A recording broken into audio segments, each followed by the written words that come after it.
direção de Carlos Milton Júnior, neste último encontro, o tema é Teatro e Televisão.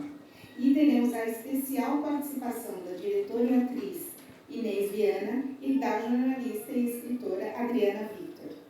Este evento integra a Mostra Movimento Armorial 50 anos. A série tem realização da Lei Federal de Incentivo à Cultura e patrocínio da Petrobras.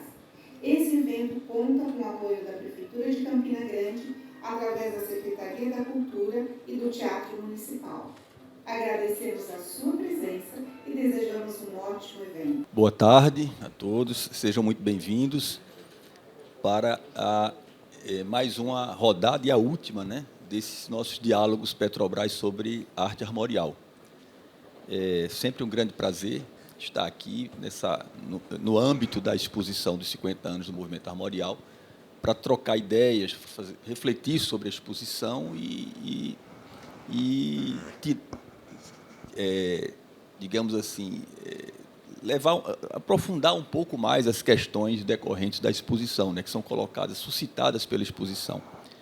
Então, hoje nós estamos encerrando os diálogos, né, e eu tenho uma alegria enorme aqui de estar diante aqui de duas amigas muito queridas, ambas muito ligadas a Ariano, né? A gente poderia dizer que somos irmãos em Ariano.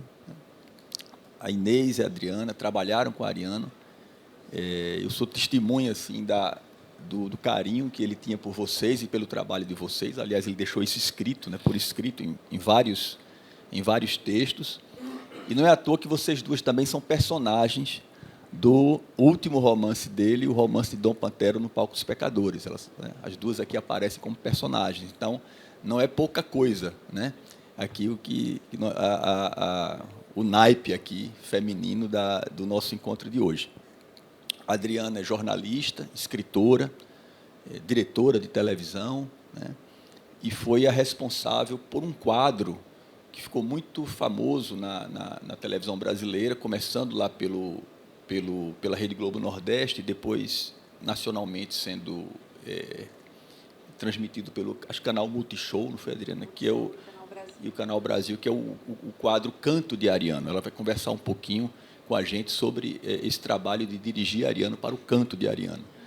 E Inês, que é diretora de teatro, que é atriz, né? Está aí a maravilhosa Angelina, né? Todo mundo conhece, teve que vir no avião com máscara nesses momentos de fama, né? De celebridade, que é uma coisa muito boa, né? Porque mexe com o ego da gente também. Mas Inês é atriz de cinema, de teatro, diretora de teatro, tem um grupo maravilhoso lá no Rio, o Almondé, e esse grupo Almondé estreou com uma peça de Ariano, né? As Conchambranças de Quaderna. Foi a estreia oficial do Almondé há 15 anos. Quantos anos? 15 anos. E com 10 anos de grupo também, para comemorar os 10 anos de formação do grupo, eles estrearam lá o Alto de João da Cruz, né, que está em cartaz também no Rio de Janeiro. Quer dizer, a Inês é uma admiradora da obra de Ariano e tem, então, como diretora, colaborado muito com a divulgação desse teatro de Ariano. Apenas para introduzir a conversa das duas, a nossa metodologia aqui sempre é de um diálogo, não há nada encenado aqui, obviamente, a gente vai conversar. Cada uma vai ter aí os 30 minutos para falar alguma coisa, suas impressões sobre Ariano, sobre esse universo armorial, etc. E depois a gente vai abrir para o público os 30 minutos finais para as perguntas do público, né? Apenas no intuito de introduzir o teatro de Ariano, hoje seria teatro e televisão, né? Como Ariano acaba se envolvendo já, depois de muitos anos, com a televisão, né?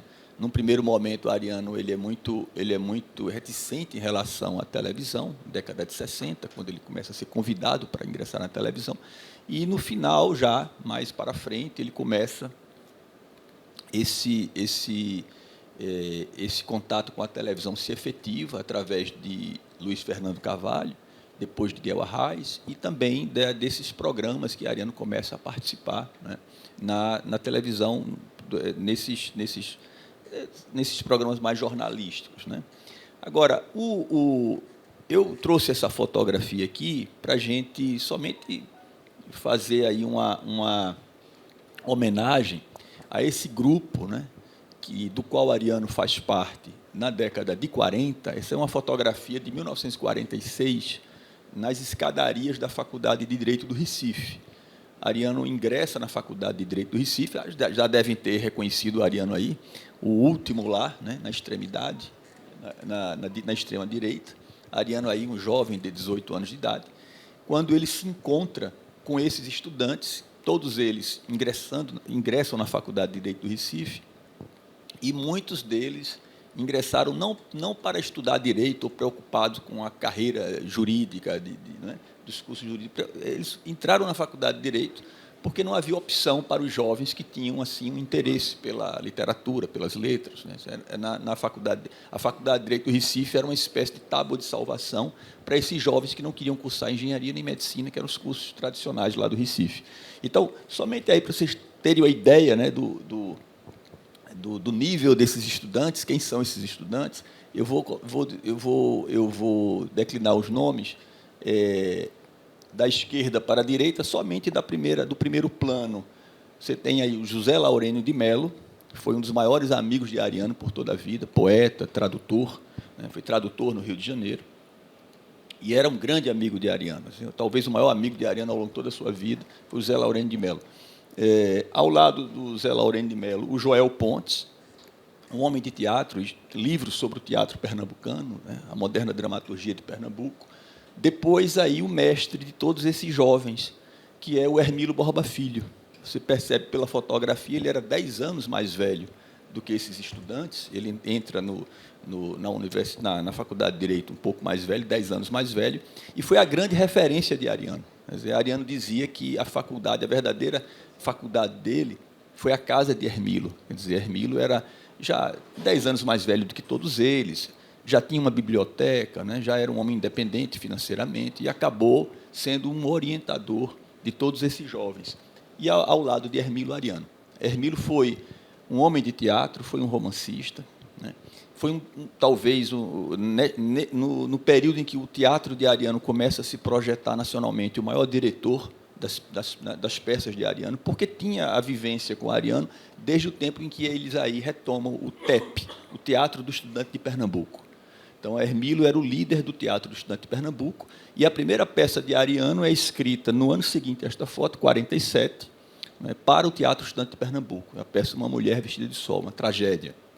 E Hermílio, Ariano entra na faculdade como poeta, né, já tinha alguns versos publicados em jornal, etc. E é Hermílio quem incentiva Ariano a escrever para teatro, né, e incentiva Ariano através ele entrega a Ariano um livro de Garcia Lorca, né, e mostra que Ariano poderia escrever uma poesia baseada no romanceiro popular do Nordeste, da mesma maneira que Lorca fazia em relação ao romanceiro popular espanhol, porque a poesia de Ariano até então era uma poesia muito ainda inspirada no romantismo inglês. Então, é Hermílio quem dá esse caminho para Ariano, né? Então, somente para introduzir. E aqui, Hermílio era um admirador tão grande de Garcia Lorca, e ele passa esse fascínio de Lorca para esse grupo, de maneira que, no ano seguinte, em 1948, o grupo monta uma barraca, né, no Parque 13 de Maio, um palco móvel para fazer teatro ambulante, aos moldes da barraca de Garcia Lorca. Garcia Lorca tinha um grupo chamado a Barraca, e ele levava teatro pelas vilas, pelos vilarejos, né, na Espanha, né? Então, eles criam a barraca. Aqui é só para vocês terem uma ideia, o convite de inauguração da barraca, né, em 48, o ano seguinte, em 48. A foto é de 46, então 2 anos depois, em 48. Em 47, um ano depois dessa foto, Ariano estreia como dramaturgo, como Uma Mulher Vestida de Sol. E no ano seguinte, em 48, eles estreiam a barraca, que está aqui, um convite, né? Você vê que aí é homenagem a Lorca. Neste convite, que está aqui na programação do convite, você tem a estreia de Ariano em palco, com uma peça chamada Cantam as Harpas de Sião. Quer dizer, Ariano tinha estreado em 47, tinha escrito a primeira peça, estreou na literatura dramática com Uma Mulher Vestida de Sol, mas a peça não foi montada. E ele estreia como autor de teatro, um ano depois, em 48, com Cantam as Harpas de Sião. É a primeira peça de Ariano que é encenada, uma peça curta, em um ato, e é a primeira peça também que leva o nome de Ariano para além das divisas de Pernambuco. Essa peça é montada na Paraíba, aqui na Paraíba, pelo Teatro do Estudante da Paraíba, e é montada também em Natal, né? Ela é montada no Rio Grande do Norte por Newton Navarro, né? Que faz os figurinos, faz também trabalha como encenador, como ator, etc. Então é daí que vem a trajetória de Ariano como dramaturgo, né? Uma trajetória que vai se consolidando, ele tem todo um ciclo de tragédias, né? Até que, em 55, quer dizer, ele estreia em 47, né? Em 55, menos de 10 anos depois da estreia, aí ele já não estava mais na faculdade, né? Ele escreve o Auto da Compadecida, que é a peça que vai consagrá-lo nacionalmente, internacionalmente. O Auto da Compadecida é de 55, ela estreia no Recife em setembro de 56, no Teatro Santa Isabel, uma temporada de 3 apresentações, a terceira não ocorreu por falta de público, né? E essa mesma montagem, em janeiro de 57, meses depois, ela é a mesma montagem, dirigida por Clênio Vanderlei, Teatro do Adolescente do Recife. Ela vai para o Rio de Janeiro, para o Festival de Amadores, primeiro Festival de Amadores Nacionais, e ela, então, é ovacionada a partir dali, de janeiro de 57. Ariano entra, né, no rol dos grandes dramaturgos brasileiros, é alçado à condição de um dos grandes dramaturgos brasileiros, e já em 57 ele começa a ser assediado por grandes companhias do Sudeste para escrever peças, né? Então, em 57, ele escreve o Santa e a Porca, ele escreve o Casamento Suspeitoso, peças que vão... O Casamento Suspeitoso tem uma montagem em 58 já, né? Com o grupo de Cacilda Beca, e assim sucessivamente. Aí a grande... Então, esse teatro de Ariano, ele chega aí até a década de 60, início da década de 60, quando ele escreve a Farsa da Boa Preguiça, né? E ele tem aí e aí ele vai ingressar depois no romance, só retornando ao teatro em 87, né, mais de 25 anos depois, com As Conchambranças de Quaderno. Então é somente para dar fazer esse gancho introdutório ao teatro, mostrar também essa fotografia muito interessante, porque o grupo Teatro Estudante de Pernambuco, ele se interessava por peças, né, por textos universais e por textos escritos pelos membros do grupo a partir de uma ótica local, né? Então, por exemplo, se não aparecer nenhum outro registro, até agora parece que não apareceu, sobre montagens do Édipo Rei no Brasil, a primeira montagem é essa aí, do Teatro Estudante de Pernambuco, lá no Recife, que é uma montagem de 49, é uma montagem já no Santa Isabel. Isso é uma primeira montagem do Édipo Rei, provavelmente no Brasil, né, feita pelo Teatro Estudante de Pernambuco, né, aqui. E aqui, somente por curiosidade, fotografias da primeira montagem da Farsa da Boa Preguiça, com os cenários de Brenan. O mesmo Brenan que vai fazer os figurinos da primeira montagem cinematográfica do Auto da Compadecida, né. Aqui é a montagem da Farsa, né, ali, Leda Alves fazendo a Clarabella, e aqui, figurinos de Brenan, que ele vai pintar em 68, para a primeira adaptação cinematográfica do Auto da Compadecida. Vocês vão ver lá na exposição esses figurinos. Aqueles figurinos que vocês veem lá na exposição são desenhos, né? E depois, para cada figurino daquele, Brenan fez uma tela, um quadro, e foram mais de 50 telas, uma exposição belíssima em São Paulo, foram vendidos esses quadros. Ariano ficou com esse do Cristo, né? Que ele presenteou Ariano com esse do Cristo. Então, somente para a gente introduzir esse teatro de Suassuna. Bom, então vou passar aqui a nossa metodologia vai ser a seguinte: a Adriana vai começar falando um pouco dessa presença, dessa participação de Ariano na TV, na televisão, com o canto de Ariano, e as considerações que ela quiser fazer, e depois Inês falaria sobre as 2 montagens que ela realizou de obras de Ariano no teatro. Tá bom assim? Então, Adriana, a palavra é sua. Olá, boa tarde. Prazer imenso integrar essa trupe. Ariano gostava de dizer que tinha um circo, e fui integrante do circo, viajamos juntos por meio das aulas de espetáculo. Quando ele foi, eu vou fazer uma pequena introdução só para mostrar a minha relação com ele, como se dá, como se deu, e depois a gente entra no canto de Ariano especificamente. Obrigada. Eu vou usar a licença do celebrado, dizer que ele adorava dizer que não se entendia com tecnologia, então, que bom que a gente tem um auxílio luxuoso aqui. E vamos... Deixa eu só ver como é que eu abro aqui. Tá, eu estou vendo. Eu queria só colocar em tela inteira. Aqui.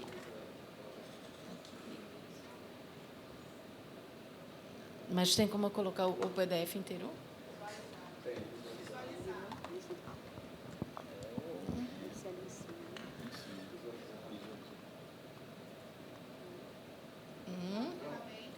Não. Estou levando muito a sério esse negócio da tecnologia. Ricardo, ajuda aqui, por favor.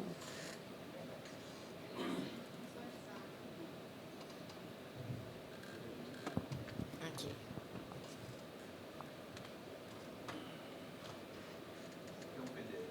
Ah, visualizar, Regina. Está aqui.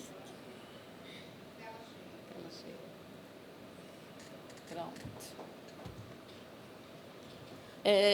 Trouxe duas fotos para mostrar como éramos quando começamos a trabalhar juntas. A de cima, em Piranhas, aqui num cenário de teatro, do Romeu e Julieta, lá em Garanhuns, da montagem.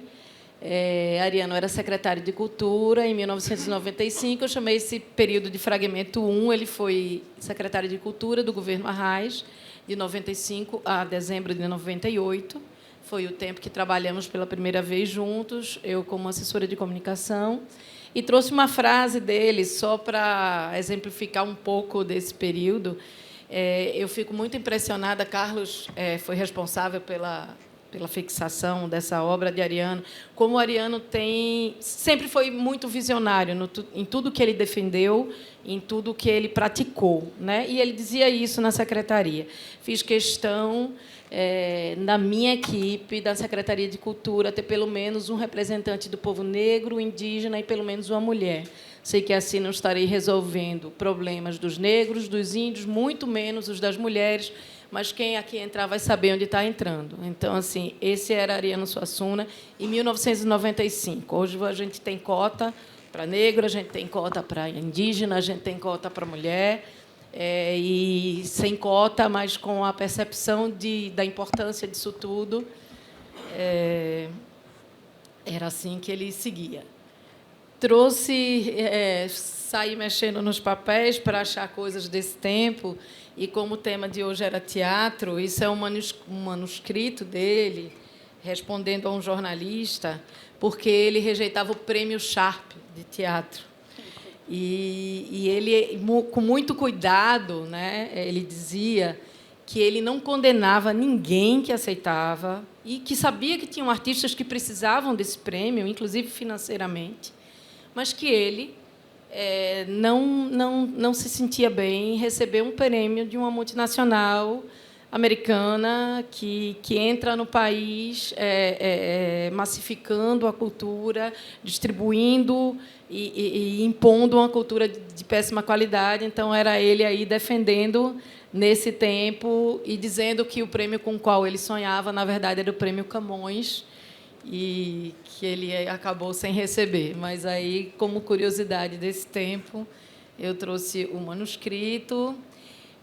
Chamei de Fragmento 2 esse último período em que convivemos. Esses dois bailarinos estavam aqui ontem, são parte da trupe também, do circo de Ariano Suassuna.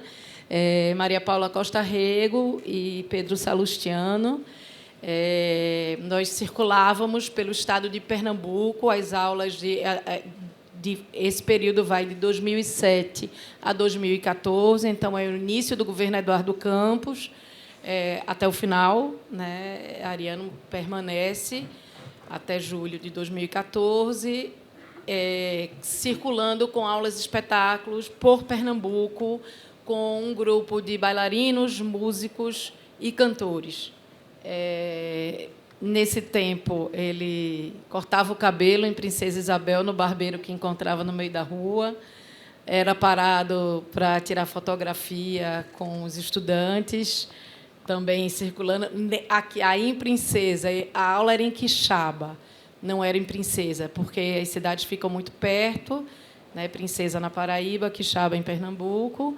A aula era em Quixaba, era uma escola muito premiada que existe em Quixaba, então já era a segunda vez que ele estava indo lá. E esse cidadão hospedou-se com a sua equipe num posto de gasolina, deu aula numa escola. Eu já contei essa história e repetia hoje, do encontro que a gente teve com eu, Ricardo e Dantas, com Chico César, para tratar de um assunto do Museu Armorial dos Sertões, que fica em Aparecida, onde existe a Fazenda Cauã, onde Ariano passou os primeiros anos junto com o pai. E aí a gente conversando, e eu dizendo a Chico César, porque a gente tem um privilégio de ter Ariano, um privilégio. Aí, na terceira vez, ele me corrigiu e disse: não chame de privilégio, chame de dádiva. Então, nós tivemos essa dádiva de conviver e de andar com ele, que, quando podia, deitava-se. Desculpa a qualidade das fotos, porque isso tudo é foto de celular, né? Ele deitado no aeroporto para descansar, sempre que podia, sempre que sentia necessidade. E isso, eu brincava com ele, dizendo...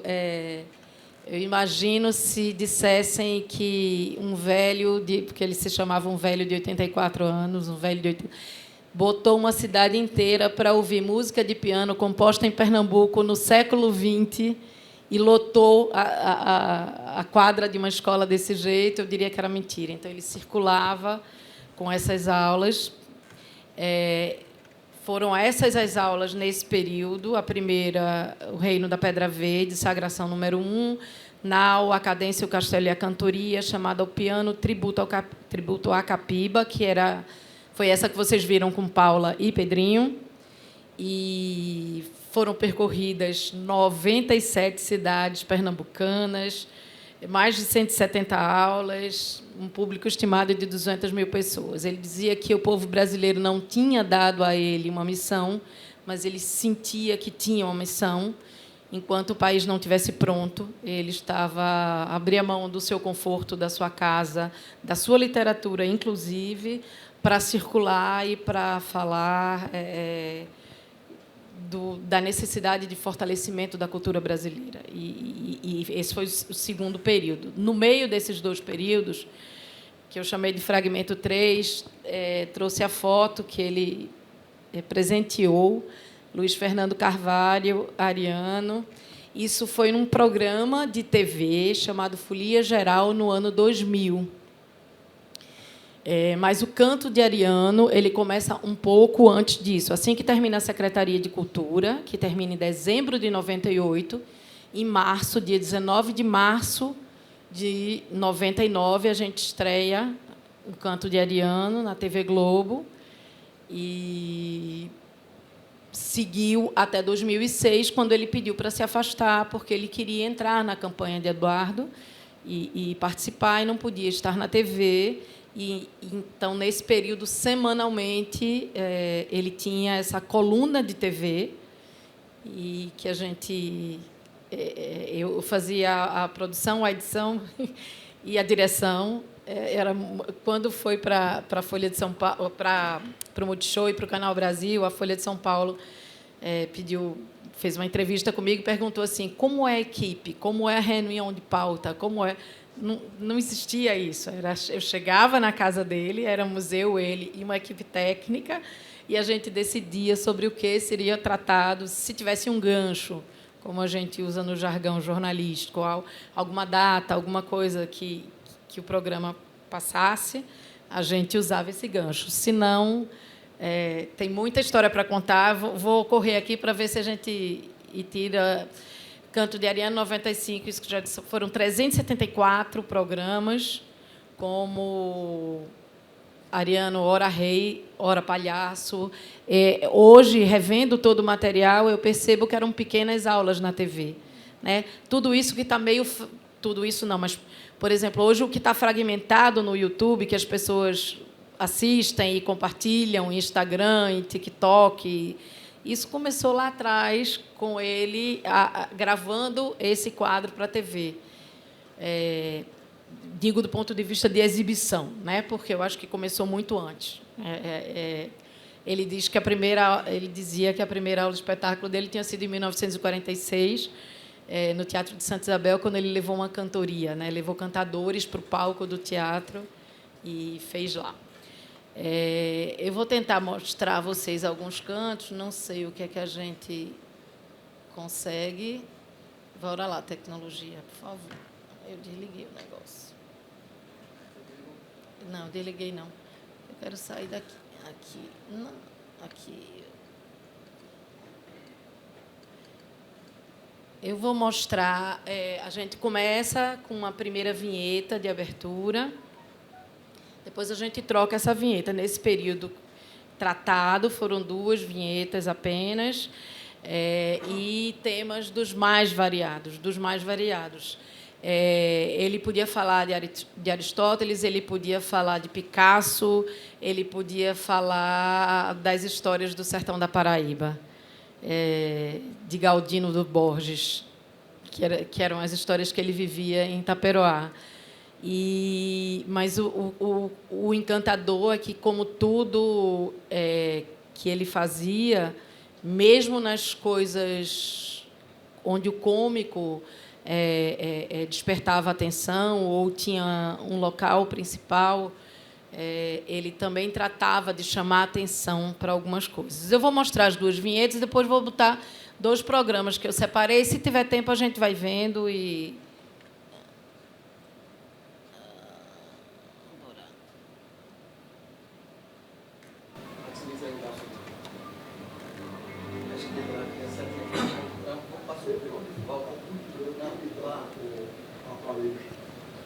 Aparelhos modernos, o telefone, por exemplo. O telefonema comigo tem que dizer, tem que ser no estilo clássico. A pessoa tem que dizer alô, quem fala, senão eu atrapalho todos. Logo que eu me formei em Direito, eu fui trabalhar no escritório do meu grande amigo, Dr. Murilo Guimarães. Um dia eu estava lá no escritório dele, quando tocou o telefone, eu atendi, a pessoa estava lá, e em vez de dizer alô, ele disse logo quem fala, eu disse Ariano Suassuna. Ele disse, desculpe, não é para ir mesmo. Eu fiquei aperreado, eu disse, meu Deus, ele queria falar com o doutor Murilo. Nessa hora o telefone toca de novo, eu atendi, ele disse quem fala, eu disse Murilo Guimarães. Ele disse, como vai você, Murilo? Eu disse, eu não sou o doutor Murilo, não. Ele disse, então vai chamar.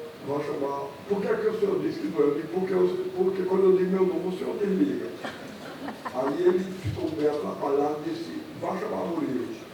Eu disse, doutor Murilo não está. Ele disse, ele demora. Eu disse, eu acho que demora. Ele foi para a Europa. Aí eu disse, por que o senhor não disse logo isso? Porque o senhor não perguntou. Ele disse, tem algum auxiliar dele aí? Eu disse, tem senhor. Ele disse, quem é? Eu disse, Ariano Suassuna. Ele disse, o senhor não sabe nem resolver, não sabe nem atender o telefone, não vai resolver o problema de direito. O senhor deixa isso, que o senhor não dá para isso, não. Aí eu vi que ele tinha razão, e realmente foi aí que eu deixei esse assunto.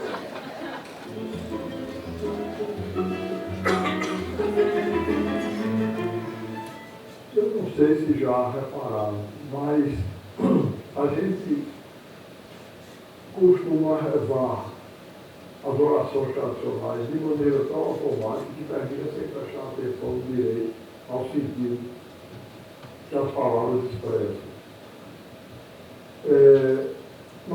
Hoje é sexta-feira da Paixão e eu resolvi contar um incidente que me aconteceu e que me fez verificar isso.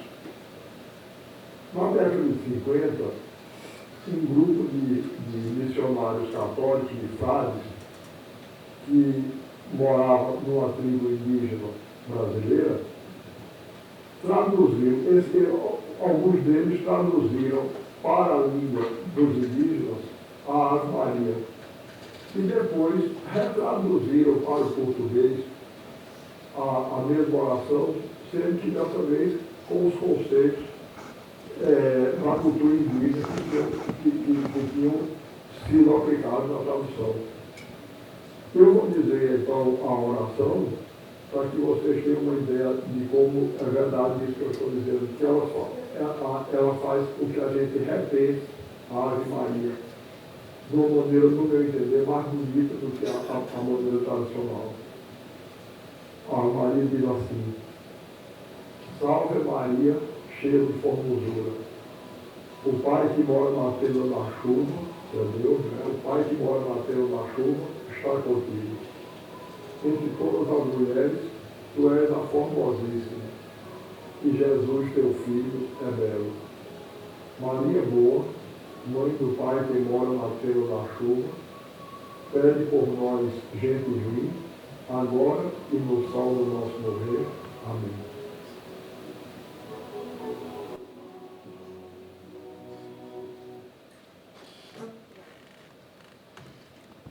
A gente tem, vou voltar, tem mais programa. Foi um mergulho muito interessante. Vou só contar os bastidores, que também acho que são histórias boas, né, de se perceber. A gente tinha algumas coisas que ele não suportava. Era regravar. Ele precisava da naturalidade para falar. Quando, por acaso, um cinegrafista ou um operador... professor, comece de novo. Isso tirava ele do prumo, do eixo. Era uma coisa muito ruim. Mesmo com o tempo prolongado que nós gravamos o programa, ele não suportava ter que gravar de novo, porque ele dizia: isso faz com que eu perca a minha naturalidade. Eu preciso dessa naturalidade para contar as histórias que eu conto. Não decorava nada, né? A Ariana tinha uma memória impressionante. Não, o que ele dizia era porque ele sabia, então assim não tinha nenhum treino. E tem umas coisas muito, e a única coisa, extremamente disciplinado, porque a gente tentava deixar entre 1 minuto e meio e 2 minutos. E sempre é porque o corte da TV é mais rigoroso, então se cortava assim que terminasse. Tem uma deixa, tem umas técnicas para cortar que vocês não conseguem ver aqui, mas toda vez que terminava um programa, ele olhava para mim e fazia: ficou com quanto? Todas as vezes, porque ele também, se você dissesse, tinha que entre 1 minuto e meio e 2 minutos, às vezes não deixa ele falar mais. E tinha umas coisas curiosíssimas. A Globo Nordeste começou a fazer uns programas no interior do estado. Eles tinham um quadro chamado Pernambuco Quero Te Ver. E alguns desses programas casavam justamente com o dia de exibição do Canto de Ariano. Então, a gente não podia entrar falando de qualquer coisa, porque a gente precisava estar integrado àquele programa temático daquela cidade. E aí tinha algumas que eram moleza, né? Olinda, Igaraçu, ele tocava violão, se der tempo, tem um ele tocando Igaraçu aí.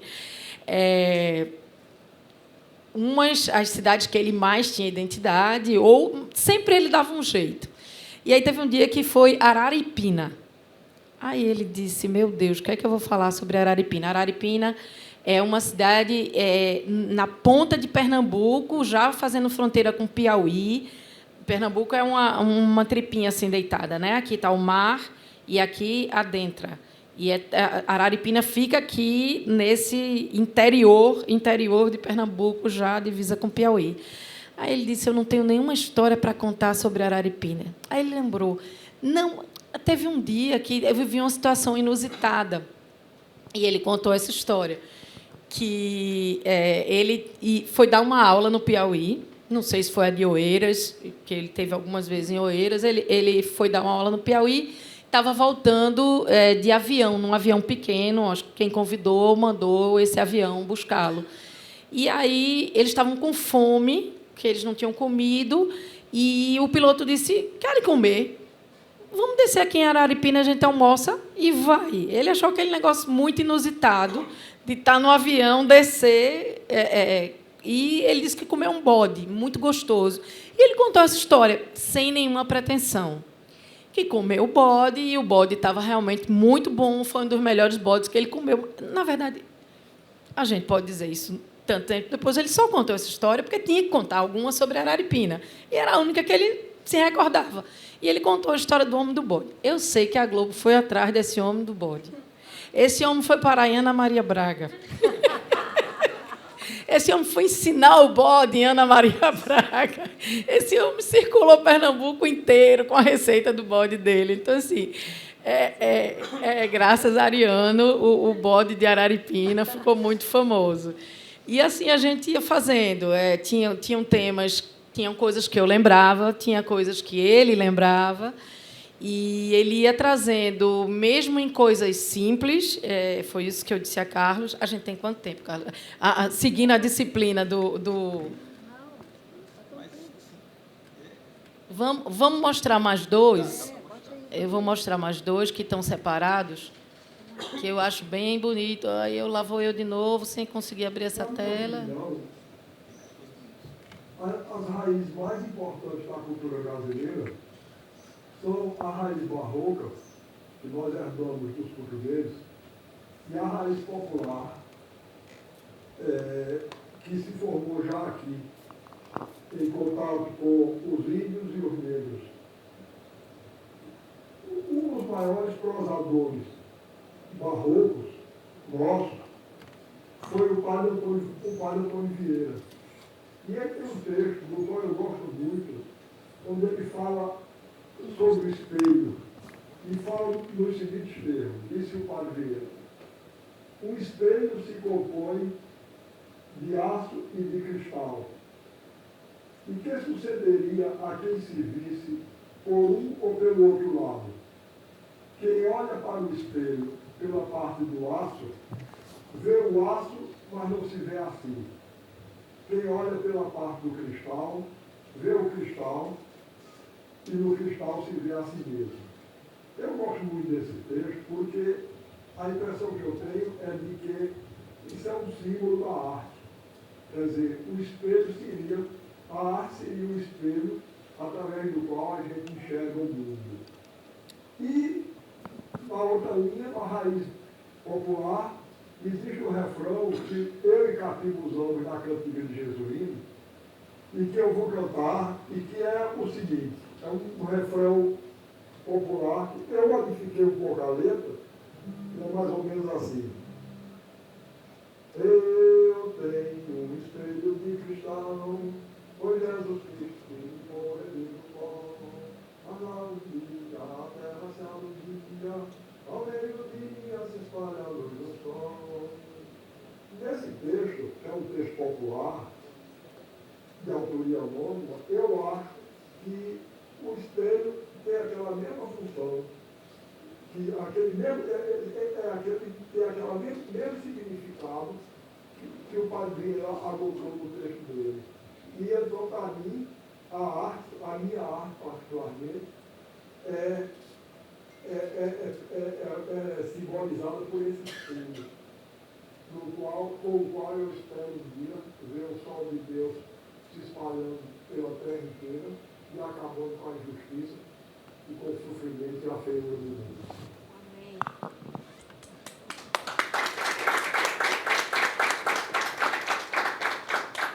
Então, vocês pensem que isso era exibido dentro de um telejornal que existe hoje ainda na Globo, em todas as praças, aqui inclusive, aqui acho que se chama JPB.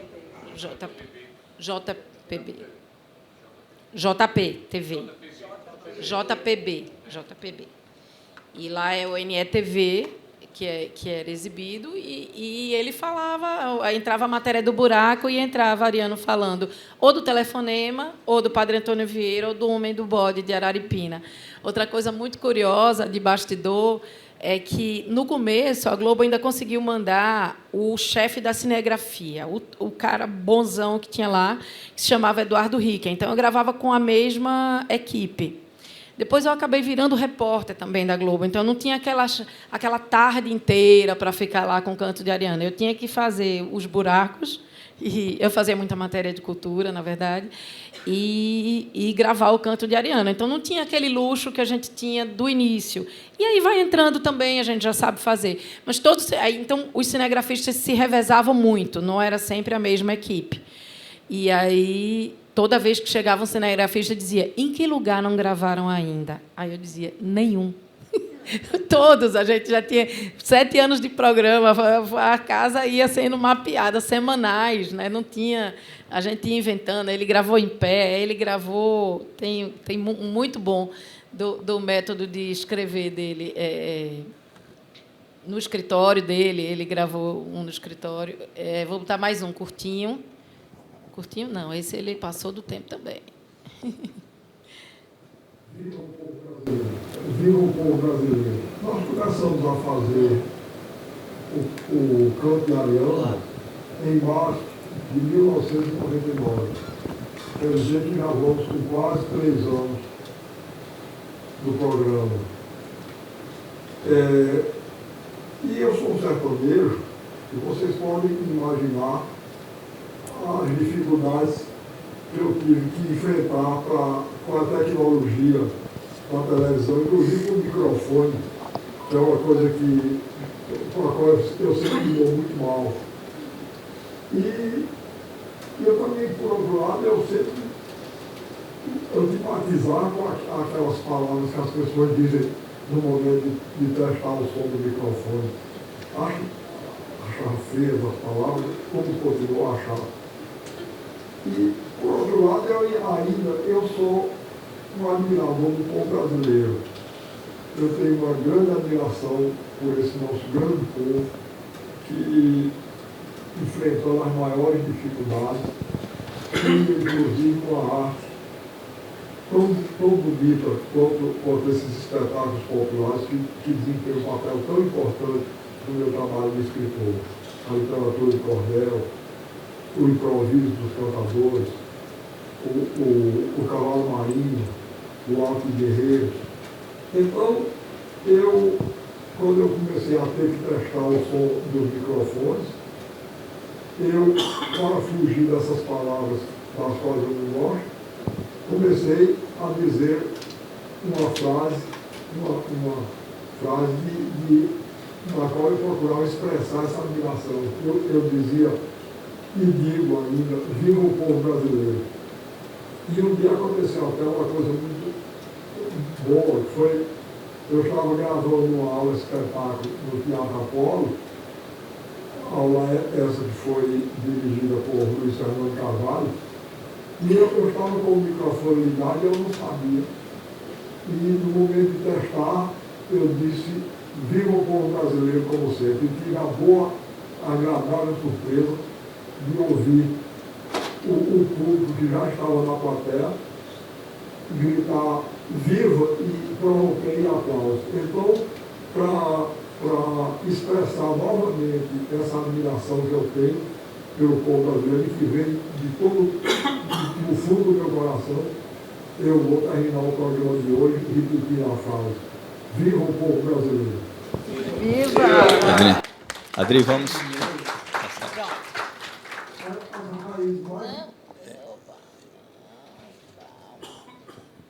Adri, obrigadíssimo pelo seu belíssimo depoimento. E eu só fico triste porque na época eu não morava em Recife. Eu perdi, às vezes eu pedia para minha mãe gravar, na época a gente tinha ainda videocassete. Né? E às vezes eu perdia alguns, às vezes eu conseguia. E eu tive a satisfação, depois de muito tempo, quando o programa terminou, a Adriana me presenteou, né, com toda a série em discos. Agora, só que essa tecnologia traiu a gente, né, a do DVD. Porque a gente perde. Muitas vezes eu tenho vários. Tem como passar. Mas perde a qualidade. Veja, esses todos foram passados de um DVD e bem recentemente. Mas ele nem lê mais. Tem alguns que não lê. Você coloca, um DVD não lê. Mas, enfim, um dia isso aí vai estar disponível para todo mundo, né? Acaba que vai entrar num arquivo, porque hoje é bem difícil você conseguir. Não, assim, é bem difícil porque você tem que pagar para É um conseguir. acervo da Globo Nordeste. E é muito caro. É. Eu tenho uma aluna, uma doutoranda, professora da universidade, que está fazendo uma tese de doutorado sobre ela é da comunicação e ela querendo usar muito o canto de Ariano, mas ela foi lá saber, é uma fortuna para você conseguir os arquivos. Bom, então vamos passar a palavra agora para Inês. Deixa eu pegar o cabo, Adri, por favor, aqui, para que Inês possa dar o depoimento dela sobre as montagens, né, de Ariano, as mais recentes montagens de Ariano. Ah, sim, você vai no botar, teatro, né? Que você vai colocar. Vou colocar aqui só para ilustrar, Sim, vou sim. colocar o cartaz das Obrigada. Conchambranças, né? Eu tenho aqui, se você quiser falar. Foto da cena, né? Bom, Bom, só para gente. gente ter uma ideia aí da... Deixa eu ver. Como é que faz aqui para ele espelhar? Deu vontade de ver todos os programas agora, né? Uma coisa... Eu via pelo Canal Brasil. Não, isso, olha, uma vez eu peguei alguns... Sim. Eu montei uma exposição, uma coisa de escola, pedi autorização lá e a família de Ariano, peguei alguns, coloquei uma pequena exposição de obras de Ariano, de livros, eu coloquei um banquinho com a TV e alguns, né?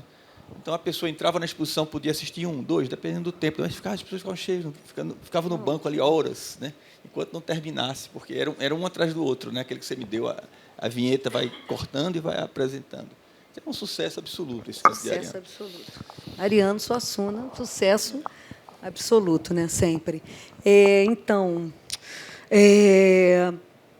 eu vou voltar lá. Bom, primeiro, agradecer demais a esse convite de Carlos Newton Júnior, né? E agradecer imensamente a produção de Regina de Godoy, que estava aqui, que agora saiu um pouquinho, e que dizer que é uma honra estar aqui dividindo essa mesa com essa jornalista, escritora, que tem um livro lindo sobre Ariano Suassuna também, Adriana Vitor. E eu via esses programas sem te conhecer ainda, né? Sem saber de você, e hoje eu estou aqui do seu lado, e realmente a vida é esse presente todo, né? E, assim, eu volto lá em 1987, que foi o ano que Ariano escreveu As Conchambranças de Quaderna, depois de um hiato de 21 anos sem escrever dramaturgia. E, nesse ano, 1987, eu estava me formando como atriz pela CAL, Casa das Artes de Laranjeiras, no Rio de Janeiro, e fui fazer o meu primeiro espetáculo profissional, dirigido por um outro mestre chamado Aderbal Freire Filho. E aqui eu faço até uma pausa para dizer que, na quinta-feira, eu estive no velório dele, e assim, foi um diretor, ele foi meu professor também, e que foi quem me falou pela primeira vez do Romance da Pedra do Reino, do príncipe do príncipe do sangue do vai e volta. Desculpa, fiquei emocionada aqui. Então, assim, o Aderbal, ele nos ensaios, ele falava que ele, na década de 70, quando o livro foi lançado, ele presenteava os amigos com esse livro, e não vou me lembrar por quê, ele falou disso, a gente fazia uma peça sobre Carlos Gardel, uma lembrança, e ele falou desse livro, e eu corri nos sebos, estava esgotado, e eu corri no sebo e encontrei um exemplar, e só fui ler esse livro em 1998, quando eu conheci Ariano Suassuna, fazendo uma peça, uma excursão no Recife, com as extraordinárias Arlete Salles e Laura Cardoso. E falei de você, Regina, agora, só agradecendo. E aí Ariano foi assistir, ele estava no primeiro mandato como secretário de Cultura, foi ele, Zélia Suassuna, o Manuel Dantas Suassuna, seu filho, que é também extraordinário, artista plástico, e Denise Suassuna, sua esposa. E, chegando lá, eu dividi o camarim com a Laura e a Arlete no outro camarim, e ele chegou, ele falou, gente, não vou nem dizer de quem era a peça, mas, enfim, e ele falou, gente, vocês são excelentes atrizes, mas essa peça é muito ruim. Era de um grande dramaturgo contemporâneo, posso dizer que ele é ótimo, na minha opinião, mas assim, não posso dizer. Quem quiser saber, que dê um Google. E aí e eu fiquei completamente apaixonada, porque era um dramaturgo assim que estava em ascensão, fazia televisão também, e estava, né, aquela coisa. E ele disse, né, a peça era ruim, não gostou e tal, e teve coragem de dizer. E quando eu voltei para o Rio, eu comecei a estudar tudo, a querer saber. Eu conheci Ariano Suassuna do Alto da Compadecida, e desse livro que eu não tinha lido até então. E eu comecei a ler o livro, e eu comecei a pesquisar, até que me caiu nas mãos uma revista Bravo com a festa da Cavalgada Pedra do Reino, em São José do Belmonte, que todo ano, acho que foi o 29º ano esse ano, né? Acho que por causa da pandemia não teve ainda o 30º, né? Me parece. E eu falei, eu quero ir nesse lugar, na Pedra do Reino, que tem a ver com o livro, enfim, que essa cavalgada existe por causa do romance de Ariano. E eu liguei, eu falei, eu gostaria de uma fita, um vídeo, vocês têm um vídeo sobre esse evento? Não, nunca ninguém veio filmar. Eu falei, eu posso ir filmar? Aí, pode. E aí eu consegui mais 4 loucas, e fomos para São José do Belmonte. Aí antes encontrei com Dantas, no Rio, no balé de Maria Paula, e o Grial, e eu falei, ai, Maria Paula, eu queria tanto tentar falar com o Ariano, eu queria que ele fosse narrador principal desse vídeo. E ela falou, fala com o filho dele que está aqui. E Dantas estava ali, aí eu conheci Dantas, enfim, ele me deu o telefone, trocamos telefone, não existia celular na época, estou falando de 98. E então, quando eu consegui, eu consegui essa entrevista com ele no Recife, em sua casa, foi quando eu conheci Carlos Newton. Acho que eu estava preparando ainda a entrevista, e Carlos chegou com seu filho, o Heitor, de um mês e pouco, Heitor. E com... Foi em 99. Hã? Então foi em 99. Sim, exato. O vídeo já foi em 98. 98 foi quando eu conheci na peça. Em 99, eu voltei lá um ano depois para gravar, e ele com Silvia, sua esposa, e o seu filho Heitor, e Ariano falou, isso aqui é o Dom Carlos, chamava Carlos, esse é o Dom Carlos, ele sabe mais de mim do que eu mesmo. Então, Carlos tinha sido, não é, Adriana? Carlos tinha sido... Carlos tinha sido aluno, brilhante aluno, primeiro aluno de Ariano, e começou a se interessar pela obra. É a pessoa que mais sabe sobre Ariano Suassuna. Então, e aí eu conheci rapidamente e fiz o documentário. Encontrei com Ariano lá na festa, 2 dias depois, fomos para lá. E tudo começou, e eu, não contente, eu queria fazer mais coisas com Ariano. Aí eu produzi três eventos no Rio sobre ele.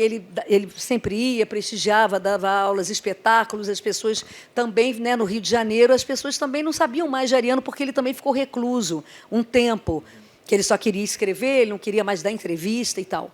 E aí teve essa ligação toda, e quando me convidaram em 2009 para dirigir um espetáculo no Festival Internacional de Teatro de Angra dos Reis, o FITA, quando me convidaram, eu falei para dirigir. Até então, eu dirigia só na CAL. Desde 2007, eu era professora e dirigia na CAL. E eu falei, meu primeiro trabalho profissional, eu falei, eu quero, mas tem que ser um Ariano Suassuna. Voltei ao Recife, falei, Ariano, eu quero. Me convidaram para dirigir o meu primeiro trabalho como diretora profissional, e eu quero que seja um texto seu. E aí ele me apresentou As Conchambranças de Quaderna, que ele tinha escrito lá em 87. E As Conchambranças de Quaderna é uma obra composta de 3 atos independentes, mas todas ligadas pelo personagem Quaderna, que costura todas os 3 atos. E ele me pediu assim, mas escolha 2, porque a peça é muito grande, senão vai ficar muito grande, escolha 2 atos. Então, eu escolhi Casamento com Cigano pelo meio e A Caseira e a Catarina, ou O Processo do Diabo, para montar esses 2. E logo depois, assim... Então, assim, Ariano, ele também é responsável por eu ter virado diretora teatral, isso eu devo a ele, né, esse meu braço artístico. Ele é responsável por eu ter criado uma companhia de teatro, a companhia de teatro chama Companhia Omondé, em uma homenagem também a ele, porque no texto das Conchombranças, no último ato, tem uma brincadeira que o Frei Roque fala, não me venha não, porque Dona Júlia também estava no Mondé, quer dizer, estava na confusão, na armada. E aí nós batizamos o grupo ano que vem vai fazer 15 anos, e quando nós fizemos 10 anos de grupo, o Manuel Dantas Suassuna, seu filho, que já tinha encontrado com Carlos Newton, depois que ele se encantou, o texto Alto de João da Cruz, que foi um texto que ele escreveu em 1950, e também, para dizer, as Conchombranças de Quaderna, ela havia sido montada na época por 2 grupos do Nordeste, mas ainda estava inédita no Sudeste.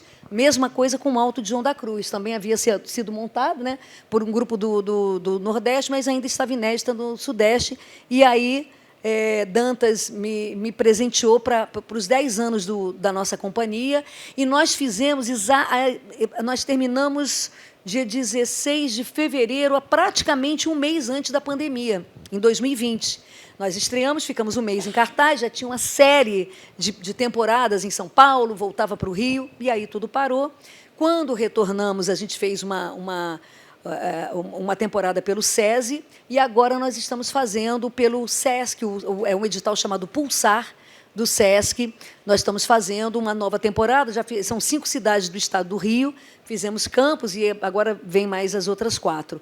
Então, assim, Ariano realmente ele me deu, né, eu sou diretora por causa dele, eu tenho uma companhia por causa dele também, porque faz parte a peça, foi muito bem sucedida, nós ganhamos muitos prêmios, viajamos muito, só nos trouxe alegria, e esse grupo, que até hoje, inclusive, tem um ator paraibano chamado Zé Wendel, ele é de Cacimba de Dentro. Alguém conhece aqui Cacimba de Dentro? Que não sei se é tão perto daqui, talvez... Zé Wendel, né? Sim. E ele é de Cacimba, até ele está desde a formação do grupo. E ele faz o João da Cruz, né? E ele que faz o João da Cruz. Ele que faz o João da Cruz também. Tá ali, ó. A foto dele ali. Não, aí não tem. Tem. Não tem foto ali dele, foto. tem. E uma foto dele. E aqui também, né? Isso. O que mais? Então... Tem aqui essa foto. Ele aí montagem, também. E ele aqui com o Leonardo Brício, não é? Com o Leonardo Brício. Pronto. E aqui uma foto, essa foto histórica, quando você levou o grupo lá. Foi, quando nós fizemos as Conchombranças de Quaderna no Teatro Santa Isabel. Né? Porque, na verdade, Ariano assistiu no Rio também, não, ou só no Santa Isabel? Não, esse foi a primeira vez que ele viu, e depois ele viu no Santa Isabel, depois ele viu em São Paulo, no SESC Vila Mariana, onde ele ministrou uma aula espetáculo e fez essa peça. E eu tive... Como é que fala? Não é privilégio, não. Como é que é? Dádiva. Eu tive a dádiva de cantar na aula espetáculo dele, produzida pela Sarau, Agência de Cultura, em seus 80 anos no Teatro Municipal do Rio de Janeiro, e que nós fizemos ele tinha muitas parcerias com o Capiba, então o grupo Gesta de Música Armorial lá do Rio de Janeiro, e eu participamos dessa aula espetáculo dele. E que mais? E Ariano... Deixa eu ver mais o que eu tinha que falar. Então, assim, eu sigo querendo fazer, ano que vem, por exemplo, eu faço 40 anos de carreira, e o meu sonho é montar o Santa e a Porca, é fazer a caroba do Santa e a Porca. Então, eu estou trabalhando para que isso aconteça, e para que eu possa realizar esse sonho também e homenageá-lo e me homenagear ao mesmo tempo dos 40 anos com o Santa e a Porca, que foi um texto que ele escreveu para a companhia de Cacilda Becker, né? Na verdade, a Cacilda fazia a Margarida e a Cleide Diácone, sua irmã, fazia esse personagem Caroba. E Ariano... Você tinha aquele outro... A foto de cena também? Das Conchombranças tem essa com o Léo e tem... essa daí também é essa foto também. E ele tem... Do final, é, né? que era o final da peça que a gente cantava. As Conchambranças de Quaderno, ela tinha uma curiosidade, assim... Sim, falando um pouco assim do teatro de Ariano Suassuna, né? Porque quando eu também comecei a estudar o movimento armorial e comecei a ver que Ariano, até segundo Carlos Newton, faz essa arte de síntese, né? O teatro dele é um teatro de síntese, onde tudo dialoga. Então, você tem a música, a iluminação, o cenário, o figurino, o texto, evidentemente, tudo isso em sintonia com uma linguagem trazida por ele, né? do movimento armorial, de onde você parte de uma arte popular, para tornar-se uma arte brasileira, você traz uma arte popular e junto com a erudita. Então, eu ficava pensando assim, meu Deus, mas isso vai restringir muito, né? Como é que eu vou fazer? Eu não tenho tanta essa ligação, por mais pesquisa que você faça, eu não tenho essa vivência. Como é que eu vou fazer esse teatro de síntese? Como é que eu vou trazer esse armorial? E é de uma liberdade, isso que eu descobri, a gente estava conversando da outra mesa, é de uma liberdade, porque, assim, são muitas as possibilidades, né, que ele dá para você, assim, porque a arte popular é infinita. Então, você trazer também a música armorial, então, nós temos aqui também a presença, né, Carlos, do Fernando Torres Barbosa, nosso querido, que também foi do primeiro... Quinteto Armorial. Do Quinteto Armorial, né? Então, assim, né, é uma música com milhões de possibilidades. Então, na verdade, ao invés de tolir, ele me deu uma grande liberdade. Então, eu fazia, nas Conchambranças de Quaderna, eu brincava com o ritmo da peça, que era assim, ao invés das atrizes e os atores saírem de cena, eu passava com um painel. Então, o painel, tem um ator aqui. Esse painel aqui, ele levava esse ator e deixava outro ao mesmo tempo. Então, era uma mágica, assim. A gente criou uma... Então, às vezes, passavam 3 painéis ao mesmo tempo, assim. Era engraçado. Virou, né, a linguagem ficou até uma coisa cômica. Corte, né? Quase um corte, né? Quase um corte, cinema, só que... E dava uma velocidade, ao vivo, né? Muito bonito. Era um corte ali ao vivo, e trazia muito ritmo ao espetáculo e também essa magia, né? Trazia uma mágica dentro desse espetáculo. E isso foi muito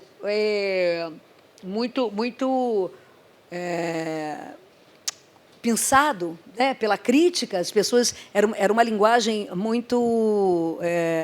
não é inovadora, mas era uma linguagem... Assim, muito... Eu brinquei, na verdade, usei o texto de Ariano também para criar essa brincadeira dessa ilusão.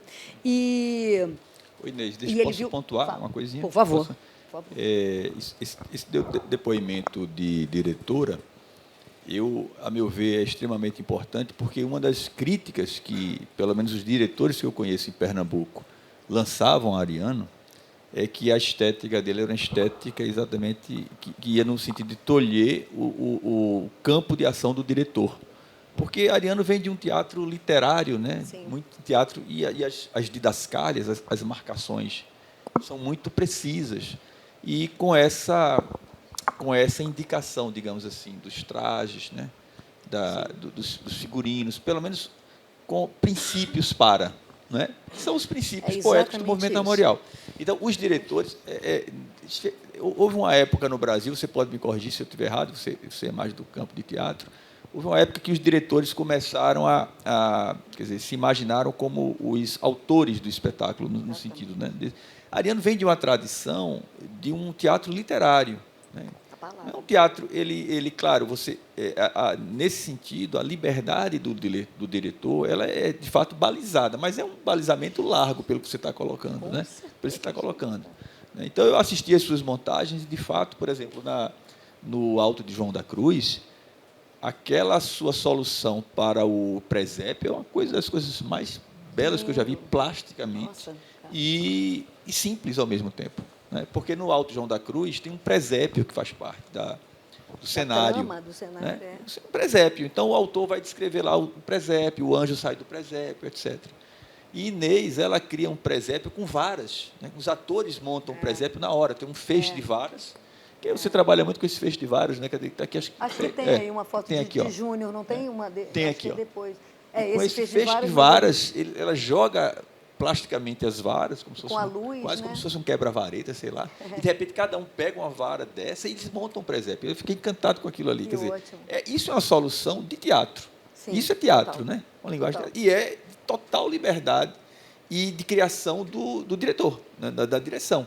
Então, na verdade, o teatro... Com a colaboração dos atores também, né? Claro. Com a criação coletiva, mas é algo assim que você traz para a montagem, é da sua montagem, né? É da sua montagem. Então, lá, eu trabalho lá no departamento de artes, e lá tem um curso de teatro. E diretores mais antigos que passavam por lá e já estão aposentados, reclamavam disso, porque Ariano não permite. Na verdade, o que Ariano não permitia, ele era contra, quando o diretor, né, chegava ao ponto de modificar o seu teatro, quer dizer, a sua linha. Né? Eu lembro, por exemplo, de um caso que foi muito polêmico, esse caso, na década de 70, quando um grupo de teatro da Universidade Católica de Pernambuco levou as Torturas de um Coração para um festival no interior de São Paulo, acho que foi Rio Preto, São José do Rio Preto, que foi até um diretor até amigo meu, o Zé Francisco Sobrinho. Ele foi a Ariano, pediu autorização para levar a peça, a Ariano cedeu, porque era uma montagem, etc. E aí ele pegou a peça de Ariano e fez um teatro de revista, né? Com travestis, com uma música que... Aí a Ariano disse, olha, eu não tenho nada contra, mas não é o meu teatro. Né? Ele colocou acho que era um bicheiro, ele fez uma coisa assim, pegou a peça de Ariano e colocou o universo dele, e não de Ariano. Naquele momento, a Ariano embargou o espetáculo, judicialmente, pediu para embargar o espetáculo. Aí foi uma gritaria geral, porque diziam que isso é homofobia. Isso não é. Eu não estou pedindo para montar o meu espetáculo, mas se você monta meu espetáculo, tem que ser o meu espetáculo, quer dizer, a minha linha. Então, a partir daí começaram essas brigas de Ariano com os diretores de Pernambuco. Entendeu? Ariano é conservador, Ariano é isso e aquilo. Na verdade, o espetáculo está lá. Você pega o espetáculo, né? Você faz uma coisa belíssima, autoral, mas respeitando o espetáculo. Ele até dizia assim, quando a minha peça estiver em domínio público, as pessoas fazem o que querem, né? Mas o espetáculo é meu. Então, aí ele até dizia assim, quem manda no espetáculo sou eu. Aí diziam assim, mas você não impediu, porque na mesma época, lá na França, uma montagem da Compadecida fazia com que a Nossa Senhora entrasse embriagada no palco. Era uma montagem lá de uma vanguarda, de um grupo de vanguarda. A Nossa Senhora entrava embriagada. E aí disseram, Ariano soube disso, mas ele só soube disso depois. Ele disse, mas uma coisa é na França, outra coisa é aqui que eu posso ligar. E na França ele escreveu uma carta. Né? Quando ele soube, avisaram, ele escreveu uma carta para o diretor, e lá, depois de uma certa temporada, o diretor reviu e tirou. Só que na França é mais difícil, não é uma coisa imediata. Aqui, no Recife, ele embargou. Enfim, então, Ariano começou a ser muito criticado por diretores de Pernambuco por conta disso. E você vê, com o seu depoimento, você vê que, na verdade, não é. Você diz, não, é um universo enorme, você tem liberdade para trabalhar esse universo. Né? Inclusive, uma montagem absolutamente diferente da outra. Não tem nada a ver uma montagem com a outra, né? Das duas peças, que a gente poderia tentar usar os mesmos elementos, eu poderia usar placas também, sei lá. Mas, porque ele dá muita ferramenta para você, ele dá, a partir de seu texto e a partir... até de suas indicações também, né, das rubricas e tal, ele dá e você tem, de fato, essa liberdade de criação. Isso que eu acho fantástico na obra de Ariano. Né? O cenário do Alto João da Cruz é um cenário quase que minimalista. Né? Quase minimalista. Trabalha com luz, né? Muito contemporâneo. E tem uma coisa assim, que aí, nessa montagem... Todas as atrizes e os atores, eles fazem tudo, assim, não só o presépio, como a encruzilhada, eles fazem o barco. Então, eles também, né, nós montamos a partir dos atores e das atrizes que nós montamos ali, que nós fizemos essa encenação. Então, é muito, eu acho assim, um universo riquíssimo, um universo infinito, né? E eu poderia montar de diversas vezes essa peça de novo, né? A própria Cochambranças, enfim. Essa peça tem uma curiosidade, porque você falou, e está correto, você disse que ela foi montada no Nordeste. Sim. E no Sudeste não. Mas, no caso do Alto, praticamente a sua montagem é praticamente a primeira, porque ela teve o Alto teve uma única montagem pelo Teatro Estudante da Paraíba, por sinal, em 57. E essa montagem, provavelmente no Santa Rosa, mas eu nunca encontrei notícias dessa montagem. Eu sei que houve uma montagem no Santa Rosa, talvez uma montagem apenas para um último ensaio geral. Sim. Porque o que eu tenho de certeza que eu já vi em jornal é que eles levaram para o Festival de Teatro Amador do Recife, no Santa Isabel, em 58. E, curiosamente, o mesmo diretor, Clênio Vanderlei, que era o mesmo diretor que levou o Auto da Compadecida com o Teatro Estudante, né, para o Rio de Janeiro, que era um grande diretor, Clênio Vanderlei. Sim. Então, ele veio dirigir o Teatro do Estudante da Paraíba e montou. Agora, a montagem, pelas notícias lá de jornal, ela não foi uma montagem, não agradou. Teve uma série de críticas, e eu li muitas matérias dos atores dizendo que foi pelo pouco tempo do ensaio. Quer dizer, então, só houve essa montagem, e ela foi uma montagem muito criticada, né? Só. No caso das Cochambranças de Quaderna, não. Porque lá em Pernambuco a gente tem uma curiosidade. A gente tem grandes atores e diretores e que a gente acaba chamando, um grupo amador. Porque eles não vivem só de teatro. Sim. Porque lá em Pernambuco não tem quase que um mercado como no Rio para você ter teatro. Então, mas foram montagens assim quase que são profissionais. Só que a gente chama de um teatro de amadores, etc. Mas o Alto João da Cruz, não. O Alto João da Cruz, realmente, a sua é praticamente a primeira montagem. Né?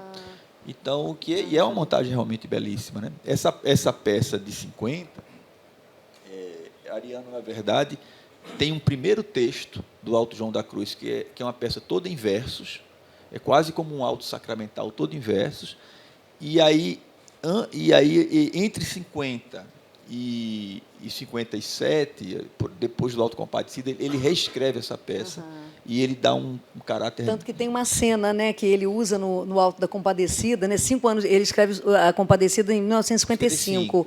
E ele, então... É o julgamento, né? É a cena do julgamento, que ele inaugura no Alto de João da Cruz, depois ele usa esse mesmo artifício no Alto da Compadecida. E como a Adriana estava falando, e acompanhou Ariano também em muitas aulas de espetáculos, né, Ariano era um ator extraordinário. Né? Ele praticamente, quando você fala que ele foi até o final, ele foi até julho de 2014 ministrando também essas aulas. Isso. Né? Acontecia uma coisa, te interrompendo, uma coisa, nesse final, o Ariano já estava acima dos 80, né? E acima até dos 85, no final mesmo. E ele se cansava muito, porque, além dessas aulas por Pernambuco, que ele dava como secretário, ele circulava pelo Brasil inteiro dando essas aulas, como ele dizia: o povo brasileiro não me deu essa missão, mas eu acho que eu tenho uma missão com o meu povo, enquanto eu puder, eu vou exercê-la, né, de mostrar e valorizar a cultura brasileira. E eu percebia, comentava muito isso com o Ricardo, que ele, muitas vezes, estava tão cansado, a voz... como ele mesmo dizia, era feia, fraca, baixa e rouca. E ele começava com aquela voz fraca e, de repente, uma centelha. Eu não sei de onde vinha aquilo. E ele despertava nele a alegria e o prazer de dar essa aula, de estar ali. Olha, quando eram aulas com professores e com jovens, eram os dois públicos, eu acho que até... com o professor mais. O professor ele tinha um diálogo muito verdadeiro com os professores. E só um detalhe que eu lembrei, que acho que tem muito a ver com o teatro, de contar do canto de Ariano.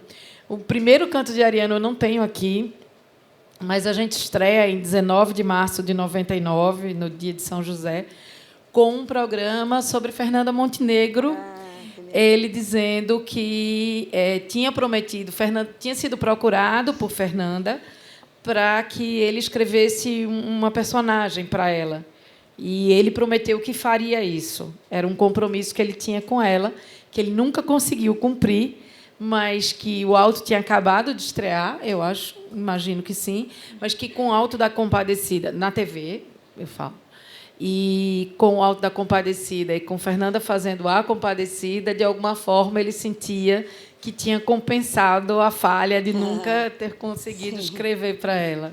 Eu acho que o Alto de Guel estreou depois de 2001, porque eu lembro que, em 2001, nós fizemos... Eu fiz o primeiro encontro com o Ariano Suassuna, lá na Rua do Lavradio. Mas no cinema, não, porque primeiro ele vem em série. Ele é de 99.